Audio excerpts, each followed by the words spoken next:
The exchange. Charles Morgan was running for his life. Sweat slicked his body, his heart thrust against his aching chest, and the muscles in his legs wanted to surrender. He had made a mistake, a terrible, terrible mistake. It was probably going to cost him his life. The emetic effect of the thought led to a fit of painful retching. He wanted to stop, get a hold of the breath that had left him. But to stop was to die. The noises were coming nearer now. He began to run once more, as if the ground at his heels were consumed in the flames of hell itself. Dr. Charles Henry Morgan was a man of repute. Unfortunately, much of that had turned to ill repute in his most beloved England. He did not drink, nor gamble.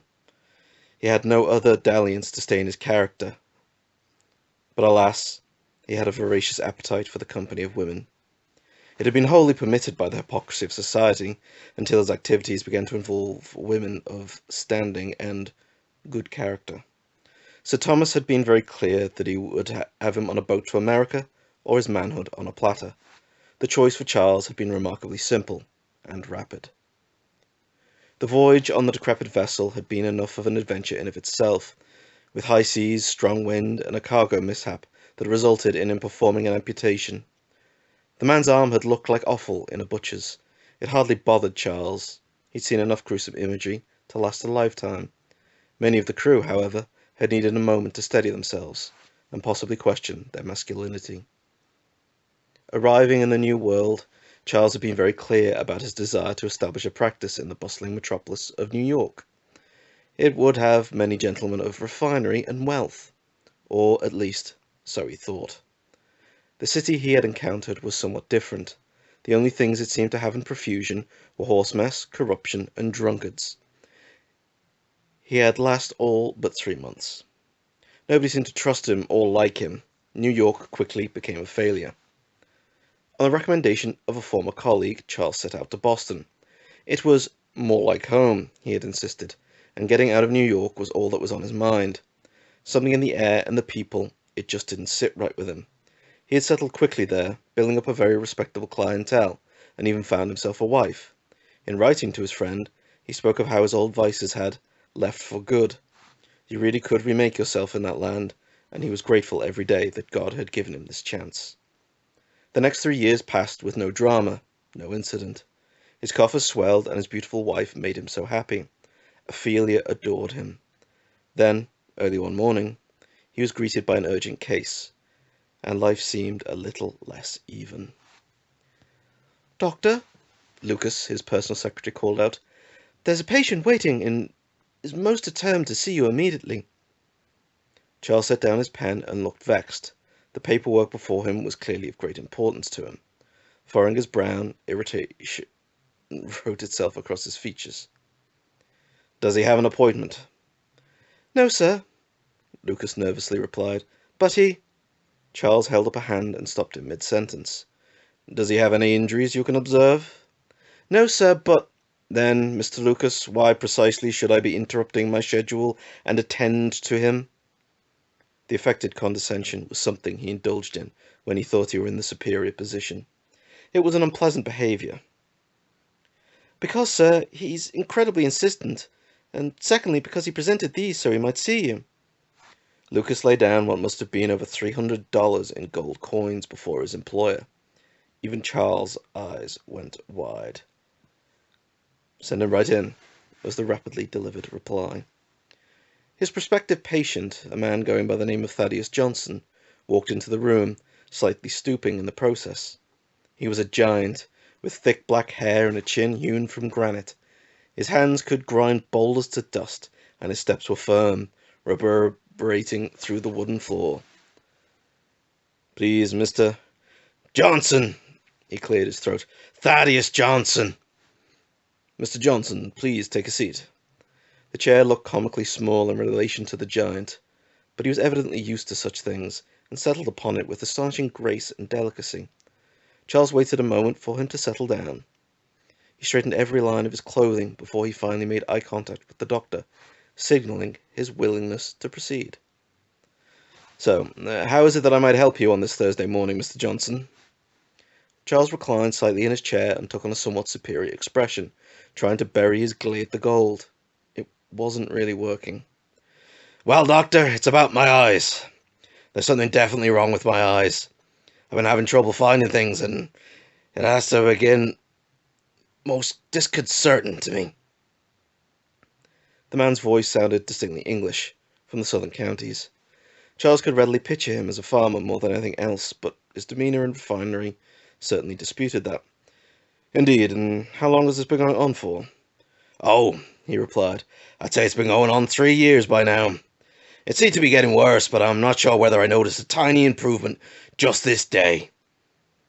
Charles leant forward, wondering what might be the issue. He took a candle and a set of his magnifying glasses from the desk and walked up to his patient.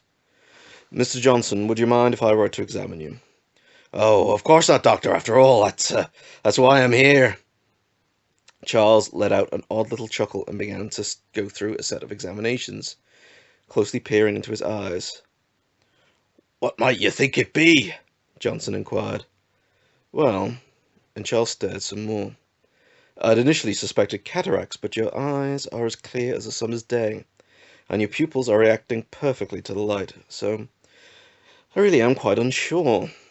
Charles sat behind his desk once more and continued to think. "Have there been any other symptoms you could describe? Anything that might have been particularly noteworthy or distressing?" "Distressing?" the great man asked. "Well, it's funny you should say that. You see, I was going through papers as part of my job. I help people find rare and missing things, and it's quite the adventure, my work, and I came across a task I'd yet to complete. One that had particularly been an issue for me, I shall confess." Johnson took out a sheaf of paper, with a picture and information printed neatly upon it. The item had been kept in immaculate condition. Across the top it said, "Dr. Charles Octavius Edwin," followed by a rough but effective sketch, and a list of information beneath. Charles's blood ran cold, his stomach tied in a knot. There was a numbness in his hands and feet, and he struggled to stay upright in his seat. He impulsively flicked the paper away and fought to find his voice. What, what, what, what do you want?" "My goodness, doctor, not even a denial or two? You are the unusual, aren't you?" Johnson grinned and stroked his moustache. "Well, you see, I spent rather a lot of time and money finding you. I meant to drag you back to my client. She really doesn't care in what state. But I've recently found a way that you might be rather more profitable to me." Charles tried to swallow and he couldn't. He could go for the pistol in his drawer, but he knew he was no fighter. He'd probably miss and have his neck snapped for his troubles. He stayed still. Johnson, on the other hand, could tell what was going through his mind. "Wise decision there, doctor," he chuckled. "Now, anyway, since leaving England, I've made it quite my business to learn as much about this place as I can. I'm very much a iron in many fires sort. But like any good businessman, I make others take all the risk." He leaned in, grinning. "Whilst I take all the profit. So, Dr. Morgan, is it now? You're going to travel to a town called Fount Royal for me, and there you shall conduct some business for me." Ophelia had been stricken with panic when Charles had informed her of his plans. She wanted so many answers that he could not give. Charles had always been affectionate and open, but now he was angry, confused, and racing about like a madman. It frightened her, and she couldn't make sense of what was happening. Her world had always seemed so calm. She'd spoken to Lucas, trying to find answers, but he'd been instructed, rather forcefully, not to discuss the events of the morning. He would not disobey his master's wishes, even if the tears on Ophelia's face had broken his heart. Every cry from his wife was a dagger in his heart, but Charles ploughed on forwards, not entertaining her pleas. He had to go. The journey took 12 days, through boggy roads and unfriendly lands. The midges bit at his skin, the air snapped at his bones, and his horses were emphatic about their discontent as they travelled. Charles sent his anxiety through the reins and unsettled them deeply. His mind kept racing on and on. He hadn't known it had happened. He had left before it had happened. Nobody had written to tell him so. Why was he being punished for this? He couldn't let this Thaddeus Johnson drag him back to England. He'd wept when he first left, but Now he'd weep should he return. He was actually happy here in his routine, with Ophelia, with pushing around Lucas a bit too much now and then. He'd even thought of buying a dog. Now all that life was being thrown into a pit of refuse. He clenched his teeth as a wave of anger passed through him. The stops on the way had consisted mostly of hovels on the verge of collapse, with the occasional tavern interspersed.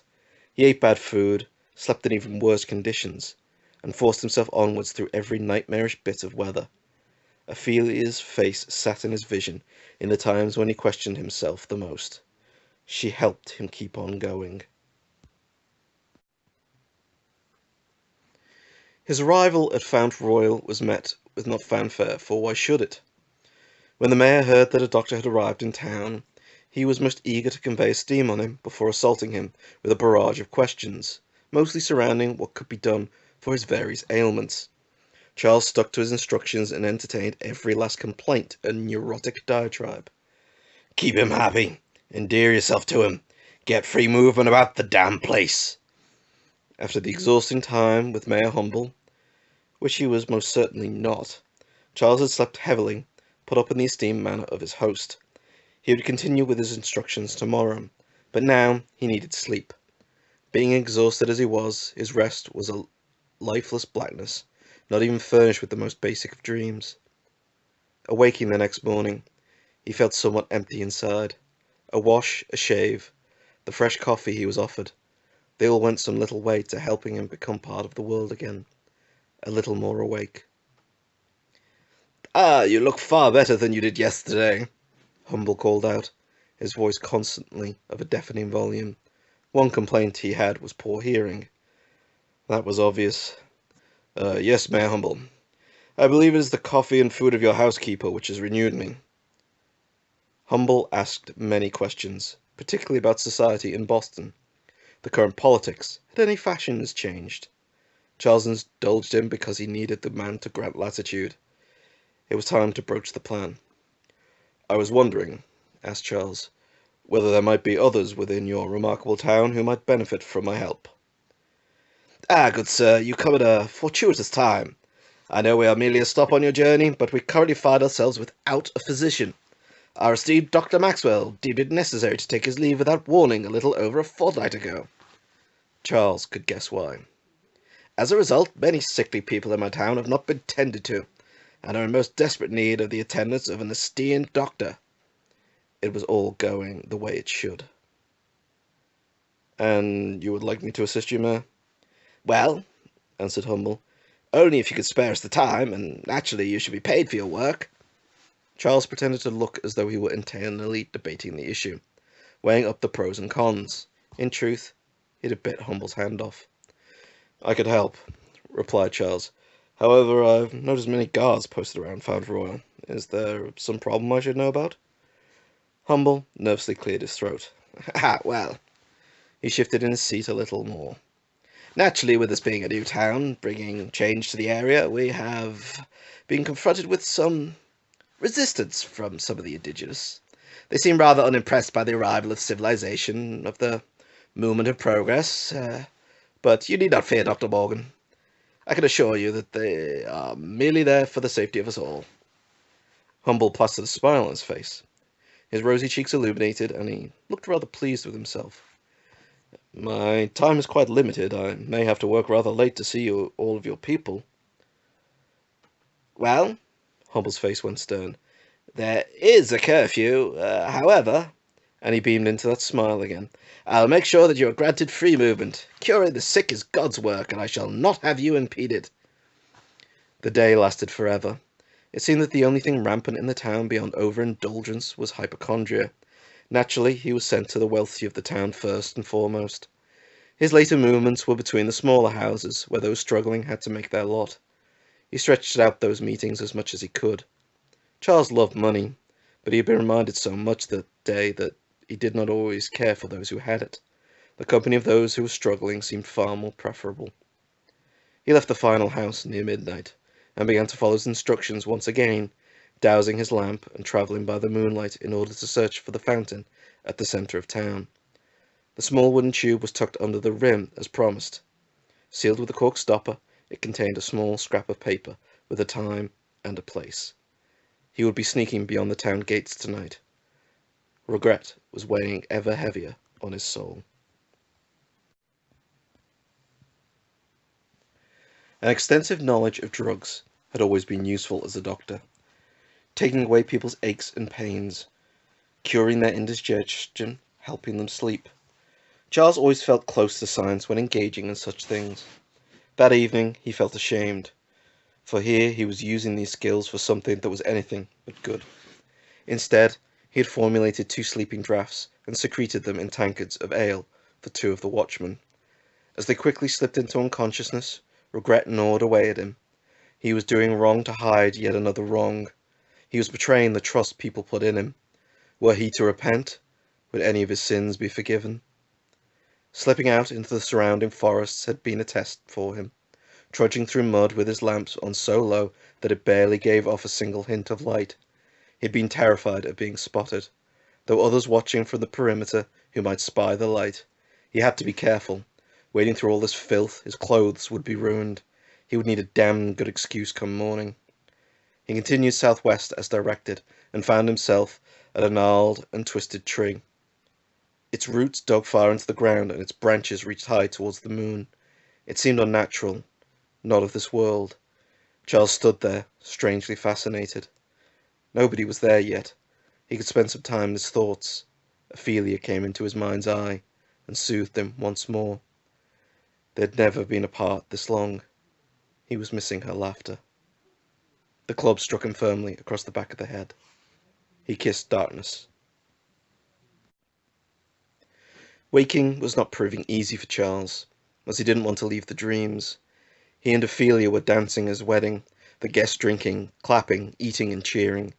He had always thought it cliché when people insisted that the day of their marriage was the happiest in their lives. He dropped that cynicism after his own, as it truly was his happiest day. "He's waking," the stern and gravelly voice called out. Charles' eyes, although heavy, were beginning to open as subdued light surrounded him. He was sat inside the tepee of 3 Indians, one evidently the leader, and another 2 who, by their weapons and musculature, were undoubtedly warriors. Whilst Charles had been told to expect this, it was still proving hard to suppress his instinctual fear. He had been told over and over again that these Indians were the enemy, utter savages, yet, here, 3 Indians sat calmly, one speaking faultless English. They resonated a harmony that he couldn't understand, and wasn't sure if he ever could. He slowly sat up on the bearskin he had been laid upon. "I am sorry for your rough treatment," said the elder, "but we could not permit you knowing where our camp is." The throbbing in Charles's skull challenged him as he struggled to answer. "Oh, He touched the bump on his head and winced. "I completely understand." His head went between his knees and he fought to breathe. He wasn't sure if he was going to be sick. He was given time to rest, and brought water which he slowly sipped at. The pain wasn't completely retreating, but it was stepping back enough for him to think clearly. "I believe," said the elder, "that you come on behalf of Mr. Thaddeus." Charles poured the rest of the water on his head. Yes, I'm here on behalf of Thaddeus Johnson," he replied, nerves scratching at him. "Do you wish to conduct business now?" The face was stone, and Charles couldn't peer any deeper. But yes, he wanted to do business. He wanted to make the exchange, take whatever the hell Johnson wanted back to Boston, and he wanted to be free of this insanity. Yes, I do, most certainly." Water continued to drip from his head as he reached for his pouch. He could feel the 2 warriors tense slightly, but they were wise enough to judge the situation. The elder placed a set of scales at the centre of the tent, and ensured that it was perfectly level. Charles unbuckled the pouch, and the elder produced an item from beneath his clothing. It was tied at the top and bound in aged brown leather. Its size was roughly that of a human fist, and already it had Charles's attention. The elder unwound the top and placed it upon one side of the scale. The leather fell back, and the rational doctor was entranced. There, in crystal and gold, was the shape of a human heart. Not the shape that children drew or lovesick adults carved into trees. No, this was anatomically perfect. Charles probably shouldn't know that, The church would certainly be unimpressed that he did, but he was convinced of how vital it was. But what he didn't know was how someone could even make this. Even the finest artisans of Europe and Russia could not make this item. It seemed so natural to him. No wonder Johnson wanted it. This thing would be worth an incalculable fortune. "Balance the scales," insisted the elder. Charles hadn't realized how deeply he'd lost himself in thought. He clumsily picked up the money pouch and began to stack gold coins on the other side, slowly but surely bringing the two sides level. Johnson had barely given him enough, but Charles looked upon the scales and felt relief wash over him. "Oh, thank Christ," he muttered to himself. He reached over to fold up the leather covering and to take the item, but a warrior stayed his hand. Shit, they were going to kill him and take the money, weren't they? "You must do one thing before you go, Dr. Morgan." I'm sorry, what? The gold is right there. I don't understand." "You must hold the heart in your hand. Only then shall you be worthy of it." The elder's voice was most insistent. "I don't know that I—" The expression on the faces told him not to argue. "All right, yes, of course, not a problem." Charles touched the heart and the tent spun about. His ears rang and he fell backwards. The air was thick and he fought to breathe through the damp air. He couldn't feel the beat of his heart. Panic swamped his thoughts. He could hear it pulsate and he looked down, clutched in his left hand. It beat away. He couldn't understand. He looked to the elder. "Balance the scales." His shaking hand reached forwards and settled on his own heart on the other side. It crashed to the floor. Charles gasped and he was met with glares of disapproval. "Run!" they said in unison. "What?" he screamed. "Run!" Bows were drawn and arrows pointed in his face. Charles stumbled up to his feet, took back his beating heart and began to run. He burst out of the tent and began racing across the field, arrows already whirling past his head. His legs pumped furiously and he took him into the cover of the forest. Scant moonlight broke through the canopy. His ears buzzed and the trees shuffled closer together. The ground swayed side to side as he fought to keep his footing along the undulating ground. Then the voices started chattering, their words hissing through the air and sliding up beside him. Voices of previous loves. Emily, Agatha, Alice, Florence, Esther, Hazel. He didn't just hear Hazel's voice. He felt her breath at his ear, her touch on his wrist. He screamed and fell to the ground, rolling in the dirt. "Charles, look at what you've done to me." Hazel wore a crimson smile across her neck and crimson bracelets across her wrists. "Oh, Jesus! Oh, sweet Jesus!"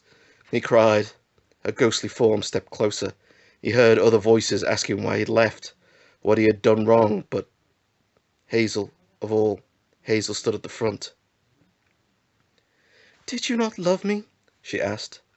"Did you doubt my love for you? Did I disappoint you somehow?" Charles knew this is why Johnson was meant to take him back to England. Hazel's mother wanted to punish him. How could he have known things would end like this? How? He began to sob. Oh God, Hazel, why? Why did you do this?" He tried to touch her wrists, but his hands merely passed through the vapour. "Because you left, Charles. Is that not obvious? In a world starved of love, you were but my one hope. But you just used me, didn't you?" The sight of the cuts across her body sent shivers through Charles. He was in shock. The whole world was spinning and spinning. An expression of sheer fury etched itself across Hazel's face. She lurched towards him. He span about and continued to run. He had made such a terrible mistake in touching the heart. Why was this happening? Why were they doing this? He kept running so long, he could no longer feel his body. He kept running and running. His mind tried to summon Ophelia, but it always returned to Hazel. Poor, sweet Hazel. Once, he would have rationalized what he had done, tried to excuse the pain he had caused her when he left, without a single reason. He had no idea that this would happen, but it didn't excuse how he treated her. He began to slow himself down, his numbed legs refusing to go on. Hazel was near. He turned around and collapsed to his knees. "My God, Hazel!" he trembled. "It's my fault! It's all my fault!" His weeping continued. I have no excuse. I live for myself. I ignore the hearts of others. I brought joy and then such bitter pain. I used you to try and fix some part of myself, without a moment's thought but for you. I cared for you. Tears fell from his chin. But I was so selfish. I cared more for myself. Hazel stared in curiosity. Other forms swelled around her, and they all looked down on Charles. I wronged you, all of you. What I did was wrong. I hurt you all so much. I tried to be better, a better man, please. Just for the sake of Ophelia, please. I need to live. The apparitions watched on for what seemed like an eternity. Do not make us regret our mercy. Charles awoke in the tent, cut, scraped, drenched in sweat and tears, trembling uncontrollably. What? He was still clutching the heart to his breast. Dr. Morgan, most people would rather perish than admit their mistakes. But if you can change, perhaps there is hope for others. Take the heart. It has accepted you. The elder stood. But I do not believe it will be so kind to Mr. Johnson. Charles passed out and dreamt of Ophelia, his sweet Ophelia. He would earn her forgiveness too, he hoped. A fortnight and they would be together once more. A fortnight. He would start to make changes, for he finally realized a man must own his misdeeds, or forever be imprisoned by them.